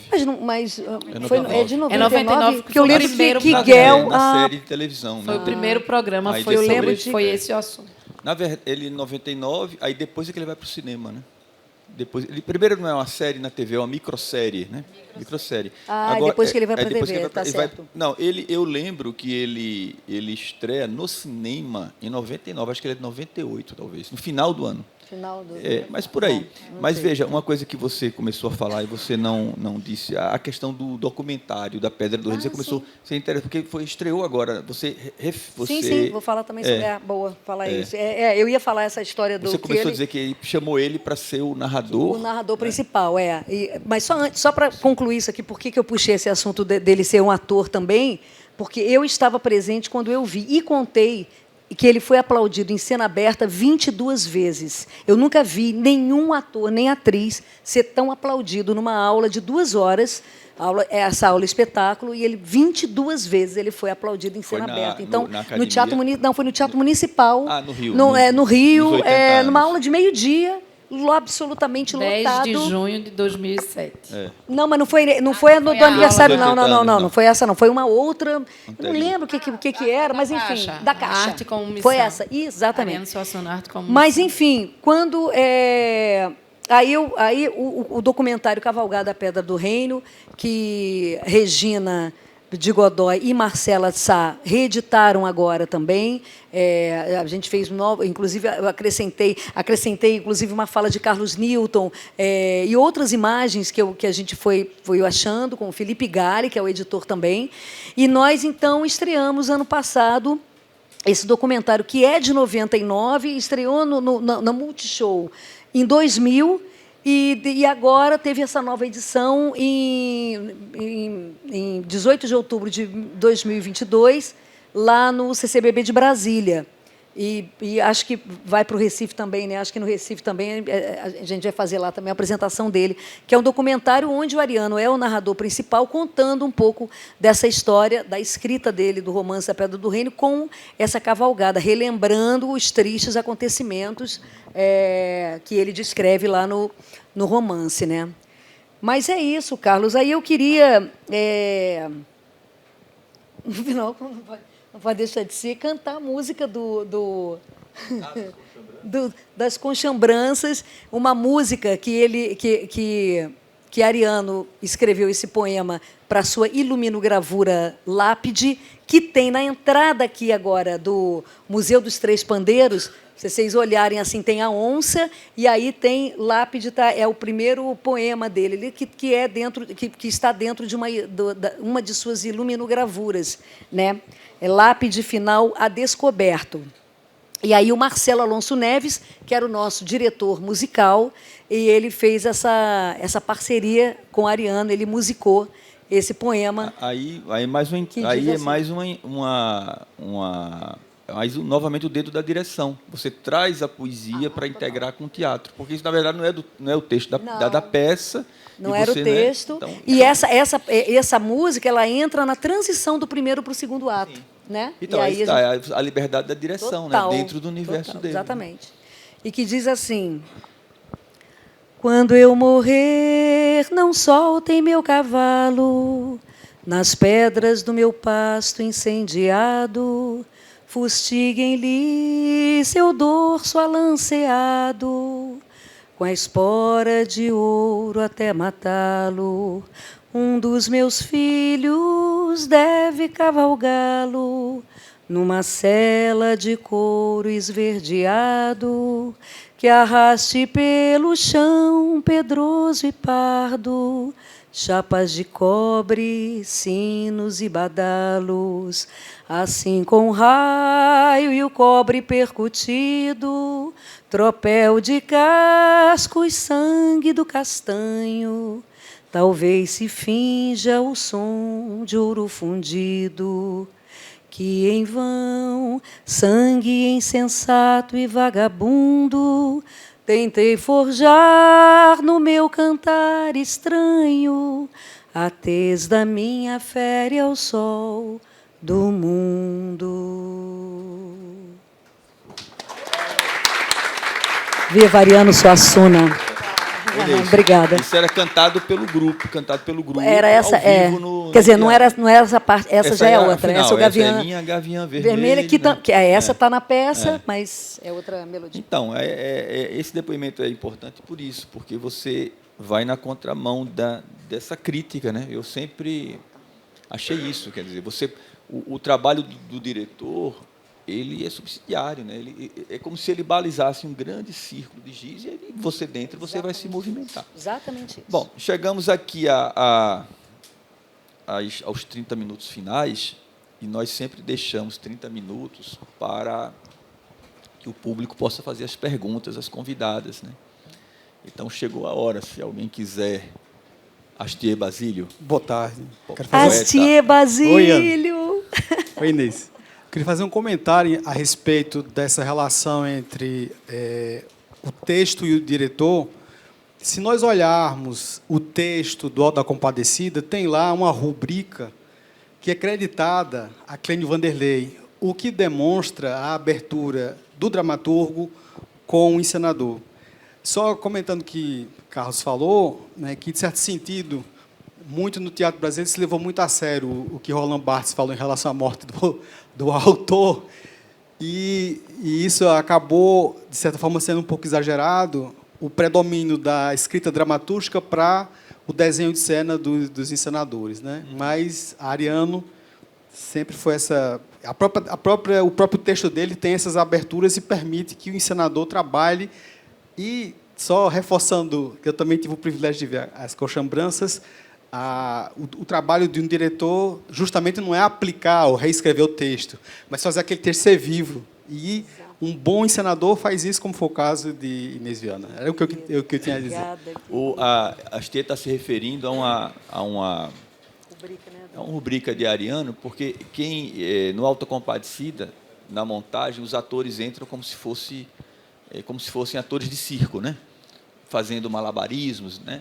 E ele diz isso, né? Que deve ser a Clênio Vanderlei. Essa ideia da peça estar num picadeiro de circo deve ser a Clênio Vanderlei, né? Ele coloca que foi o primeiro diretor da peça, não é isso, Astier? Acho que, né, que você se refere. Sim, é verdade. É verdade. Quer dizer, como o Clênio foi o primeiro diretor e Clênio sugeriu coisas, ele incorporou no texto, porque o texto ele é publicado pela primeira vez em 57.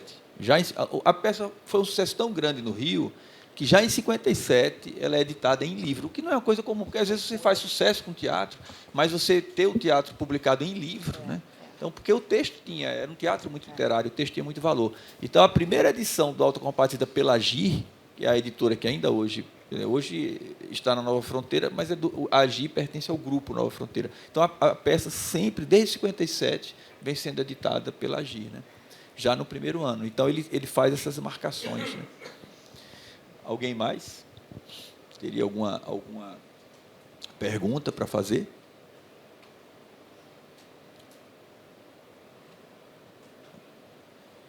Se não, a gente pode assistir também mais alguns. Vai, vamos. Tem as cartas na manga aqui, né, Adriana? Porque você tem Por favor. Mas fique à vontade, se alguém quiser fazer alguma pergunta, alguma curiosidade. E, lembrando, enquanto a Adriana se prepara ali, lembrando o seguinte, que todo o teatro de Ariano hoje se encontra publicado, né? Quem tiver interesse, porque essas peças, quando Ariano se encantou, eram inéditas ainda, né? O Alto João da Cruz, eram inéditas, quer dizer, havia uma montagem, mas não em livro. E em 2018 sai o teatro completo de Ariano. Então, eu tive o privilégio de organizar, é uma edição em 4 volumes. Inclusive, você podia falar das adaptações dele. As adaptações de Ariano também, que ele fez algumas adaptações. Não, sim, ele fez assim, no teatro completo. Ariano, na verdade, fez reescrituras, né? No caso, mas só que ele não, as traduções, você está dizendo. Traduções, sim. desculpa. No teatro completo, além de você ter todas as peças de Ariano, a gente colocou lá um volume com algumas traduções dele. Sim. Ele fazia traduções também. Ele fez poucas traduções, na época que ele trabalhou como diretor. Porque Ariano teve um pequeno momento da vida dele em que ele dirigiu 2 grupos de teatro, lá no SESI e no Ginásio Pernambucano, lá em Recife. Aí ele fazia traduções. Né? E recortes de clássicos para os alunos dele. Né? Então, todo esse teatro de Ariano, por exemplo, Inês monta o Alto João da Cruz porque foi publicado, acaba sendo publicado o texto. Né? Então, se o texto não está disponível para os diretores, né, ele está morto. Né? E aí foi uma grande alegria colocar esse teatro completo no mercado. E isso vem de 2018 para cá. A princípio, a editora fez uma caixa, né, um volume, produção de Ricardo Gouveia de Mello. Eu acho que está esgotada, né? Está esgotada, mas vão fazer... Eu vejo os comentários nas postagens da Nova Fronteira já esgotou, dizendo quando é que volta o teatro vão fazer completo, uma nova tiragem. Mas aí, depois que eles fizeram o conjunto, eles também ficou uma coisa um pouco cara, eles começaram a publicar as peças individualmente. Avulsas, então, o Alto João da Cruz já tem a peça. Praticamente todo o teatro de Ariano está à disposição. O Desertor de Princesa, né? Então, que eram Cantas Harpas de Sião. Então, isso você já tem peças autônomas, né? Todas elas estão no mercado. Eu vou contar uma história inspirada pelo contador de história que já me lembrei dessa história umas 3 vezes quando tentava achar aqui. Aqui eu vou botar no último, eu acho que a gente termina bem com ele, que é bem forte.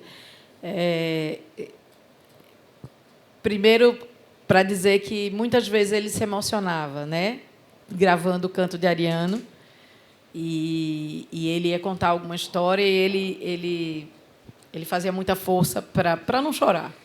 E acho que nessa última dá para perceber que vai ter uma emoção aí. Mas a história que eu me lembro toda vez que eu olho para o cenário, que era a própria casa, e aí a gente chega, vocês já viram...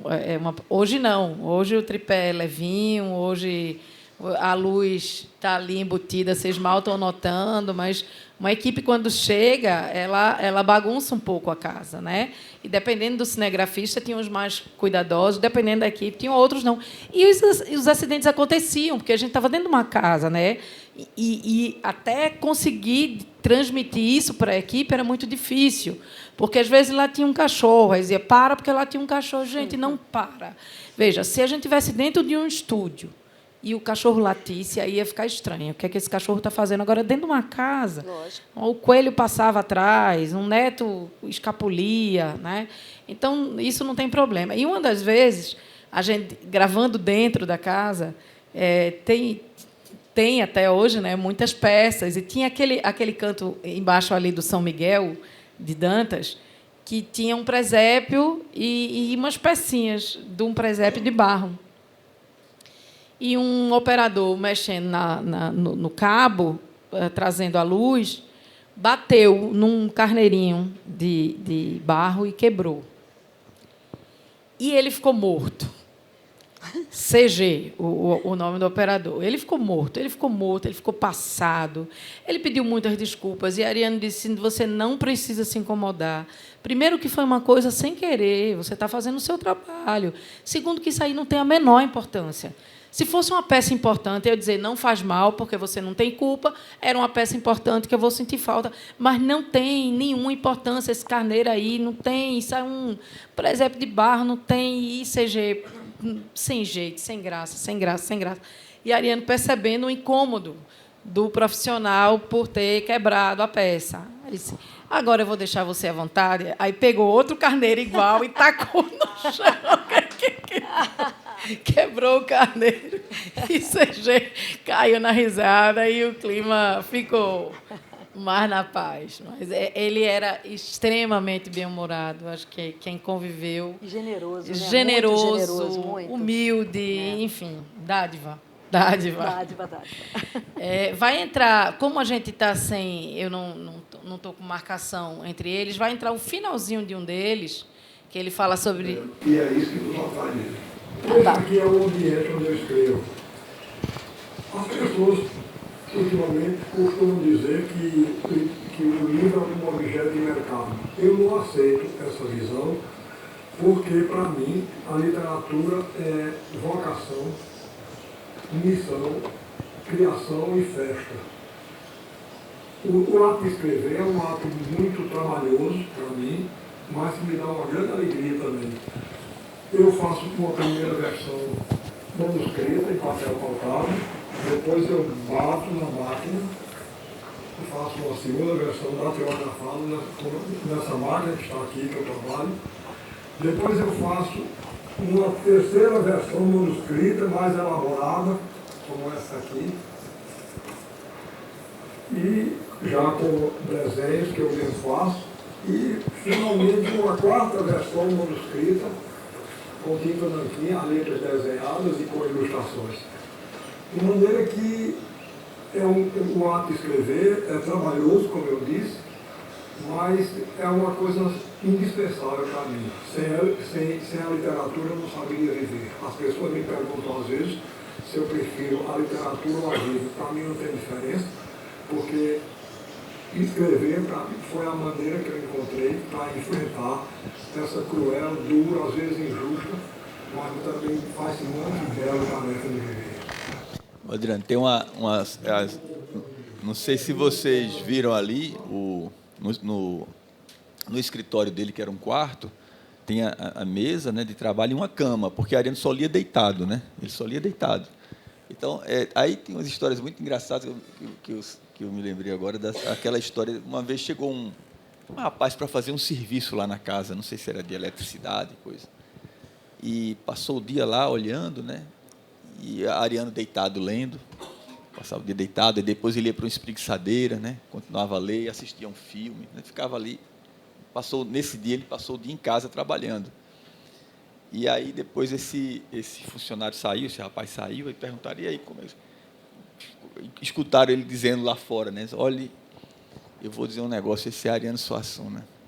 A mulher dele trabalha, viu? A mulher dele arrumando a casa, dando ordem na cozinha, mas esse homem não dá um dia de trabalho para ser ninguém, é o dia todo deitado. Vendo um filme. E ainda é famoso desse jeito. Isso é um preguiçoso. Não dá um dia de trabalho a ninguém. Ele contava muito essa história. Né? Mas ele ia deitado, realmente. E essa janela dava para o escritório dele. Já entrou o outro, mas era uma dádiva. A gente poder... Ele permitia, né? Isso não tinha nenhuma imposição. Ele não precisava falar sobre nada, ele não precisava mostrar nada, mas a gente tinha uma... Acho que me desculpe se pode parecer empáfia, mas pelo próprio relacionamento que a gente tinha, que deixava ele naturalmente à vontade para dizer não, quando ele nunca disse, na verdade, nunca houve uma proposta de gravar que ele dissesse não, mas você ter acesso ao local de trabalho, à forma de trabalho, e ele contar. Não sou eu que vou como repórter e conto do meu jeito, é ele contar. A forma, eu acho que a gente dialoga muito bem com a arte armorial, né? Na hora que ele fala do viva o povo brasileiro, ele só como, na verdade, faltou uma coisa, porque depois, com o tempo, ele passou a testar o áudio, viva o povo brasileiro, viva o glorioso Esporte Clube do Recife.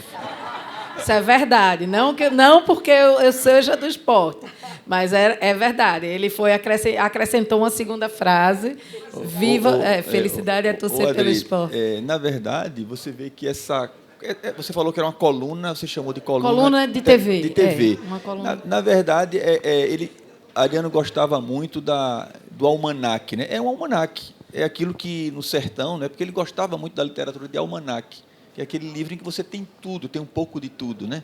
Então, da mesma maneira, quando eu reuni aqueles ensaios dele para José Olímpio, ele pediu, em 2008, a Maria Amélia Melo estava à frente da José Olímpio, né, que é a editora que publicava Ariano, tinha algumas obras de Ariano. E ela me pediu uma coletânea de ensaios de Ariano sobre cultura, sobre arte. Eu fiz a coletânea e ele deu o texto. Ó, Carlos, eu queria que se chamasse Almanaque Armorial. E ele explica, ele tem vários textos em que ele explica o gosto que ele tinha pelo almanaque. É um estilo livre, em que você tinha ali, ora você tem um poema, ora você tem um texto sobre um determinado assunto. Quer dizer, então o que ele fazia era levar um pouco desse espírito do almanaque para a televisão, né, nessa coluna dele. Ele teve várias colunas ao longo da vida e duas ele chamou de almanaque. Na década de 70, ele chamou de Almanaque Armorial do Nordeste, que era uma página literária que ele tinha num jornal chamado Jornal da Semana, e depois, na Folha de São Paulo, primeiro ele chamou Almanaque Armorial Brasileiro e depois Almanaque Armorial. Era o nome, né, grandão, era Almanaque Armorial Brasileiro. Eu adorava esse nome. Então, o que ele faz aí é um almanaque. Ele podia um dia ele falava de literatura, outro dia ele falava de futebol. Eu vou botar só, dá mais um de literatura de cordel. Dá? Tem dois que eram bom ver juntos, mas eu acho que aí vai ficar grande demais. Mas vou botar o de cordel, porque tem muito, dialoga também com a mostra. Inês foi extremamente educada, não agradeceu a Regina, eu não agradeci essa confiança de estar aqui, de fazer parte desse... Agradeci estar, mas sem nominalmente citar Regina Godoy. E muito obrigada. Vou colocar uma de literatura de cordel. Vai entrar sempre o finalzinho do outro, porque não tem como eu marcar o ponto exato aqui. É uma interjeição de espantar a galinha. Ótimo. Então, por isso, por favor, retirar a faixa, eu dei a aula. A meu ver, a grande importância da literatura de cordel vem do fato de que o folheto é o único espaço literário no qual o povo brasileiro se expressa sem imposições nem deformações que lhe viessem nem de cima nem de fora. Quando os americanos foram à Lua, toda a literatura que eu li a respeito era ruim.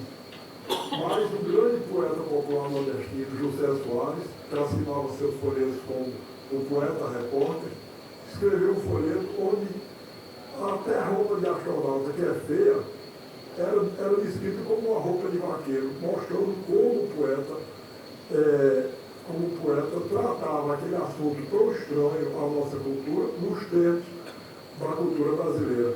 Então, a estrofe era a seguinte: os astronautas trajavam calça, culote e colete, um guarda-peito de aço desenhado no ramalhete, e cada um tinha uma estrela de prata no capacete.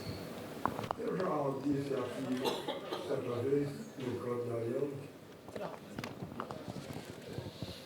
Então é isso, pessoal. Estamos, então, terminando. Deixa eu ver aqui. 17h48. Se quiser passar mais um, se o pessoal quiser ficar. Eu não sei nem qual é esse. Não. Eu tenho muita falta de sorte para ser barrado nos lugares de cerimônia aos quais eu compareço. Esse é o do Palácio do Governo, né? E isso acontece comigo porque, primeiro, que eu não tenho cara de autoridade. Em segundo lugar, porque eu acho muito antipático chegar nos lugares dizendo eu sou fulano de tal, eu sou ciclano, eu faço isso, eu faço aquilo. Nessas ocasiões eu me limito normalmente a responder às perguntas que me fazem. Então, desde essa linha aconteceu um dia que eu só fui até hoje a 2 sessões da Academia Brasileira de Letras. Uma estava a minha posse, a outra aqui comemorou os 100 anos do Dr. Barbosa Lima Sobrinho. Nessa segunda vez, eu fui vestido com essa roupa que estou usando aqui agora, e quando eu cheguei na porta da academia, o porteiro me barrou. O porteiro me barrou e disse: o senhor vai para onde? Eu disse: eu vou para a sala das sessões. Ele disse: o senhor foi convidado por algum acadêmico? Eu disse: não, senhor. Eu fui convidado. Não pode entrar, não. Certo. A minha sorte foi que, nesse momento, Raquel de Queiroz, que estava próximo, ouviu e correu e disse ao homem: esse homem é Ariano Suassuna, ele é da academia. o porteiro ficou muito aperreado. Se o senhor desculpe, mas o senhor porque não disse que era cadeia? Porque você não perguntou. Você perguntou se eu tinha sido convidado para alguma cadeia. Como eu não tinha sido, eu me limitei a responder ao que você perguntava. Então, ele abriu o caminho, eu pude entrar para prestar a homenagem que eu queria ao doutor Barbosa. Em 1994, o presidente de Portugal, Mário Soares... Pronto, eu acho que então a gente termina, né, agradecendo, lembrando também ao público que a exposição, quem não foi à exposição, a exposição foi prorrogada até o dia 8 de outubro, né? Então, todo esse universo, para quem ainda não foi à exposição, estamos entrando nos últimos dias, né, Regina, da exposição. A mostra vai depois para o Recife. Então, aproveitem, né, Campina Grande, os campinenses aproveitem porque estamos nos últimos dias da exposição, né? E todo esse universo está lá, né? Inclusive com trechos de aulas de espetáculo de Ariano, não do canto de Ariano, mas de aulas de espetáculo que foram televisionadas, né? Então, agradecer muito a Regina, agradecer a todos vocês que vieram. Eu vejo, teve gente aqui que veio todos os dias, né? Acabou fazendo uma espécie de curso livre de arte armorial, né? Vindo a todas as conversas. Agradecer a vocês que vieram hoje, nesse dia, inclusive um dia festivo, Dia dos Pais, né? Feliz Dia dos Pais aí. Também talvez não tenha vindo por conta disso. E vamos esperar outras oportunidades para a gente voltar a Campina Grande. Queria só dizer, né, uma coisa, Inês? que assim, da minha emoção quando eu cheguei aqui no aeroporto de Campina Grande, que vi o painel armorial, né, ali feito pelo grande artista também, Guilherme da Fonte, e é um desenho de Ariano, e foi inaugurado... Quando que foi inaugurado? Ainda foi no governo Lula. Eu lembro que eu vim para cá. Que ele veio também inaugurar, né? Ariano com Lula vieram inaugurar aqui, 2005. Alguém lembra? Então 2006. Acho que por aí. Gigante, um painel gigante, assim, que o Carlos tirou uma foto minha na frente do painel, já postei até hoje no Instagram. Se quiser me segue lá. Colocaram um vidro, né? Acho que não tinha aquele sim, vidro, então antes, você não pode fotografar ele mas de longe. deu para né? ver. Você fica sem condições de fotografar. E sigam a exposição também, né? Tem o Instagram da exposição, que é @exposical_armorial50. Então é isso. Parabéns, obrigado. Obrigada, gente. Inês. Também queria Obrigada, agradecer. Carlos. Obrigada a todos. Agradecer muito também Obrigada, Adriana. a Adriana e a Inês, porque a Inês veio num sacrifício danado, né? Está gravando novela, veio de madrugada, vai voltar hoje de madrugada. É uma dádiva. É uma dádiva. Então, realmente uma apaixonada pela obra de Ariana. Muito obrigado a todos.